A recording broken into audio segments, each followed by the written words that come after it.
Hello guys, ito na naman yung The Power of Boysen. Ibang klase talaga to pag gumawa. Maganda yung pagkakatapal yung mga bakal. Yung tulad ng mga iba na hanggang 2-3 patong bago mo makuha yung gustong kulay na gusto mo. Take two, istorbo yung tumatawag eh. Ito na naman tayo, take two ng Boysen.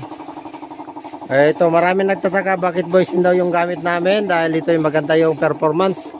Isang tapal lang yun, talagang hindi mo masabing bakal na yung pinintura mo, talagang nabalutan na, hindi nakakalawangin yan. Di tulad nung iba na mas mura nga, yun na may performance, mahina. May 1, 2, 3 patong bago mo matakpan yung gusto mong takpan. Spray pa yan, manipis lang yan. Pero isang patong lang, natakpan na.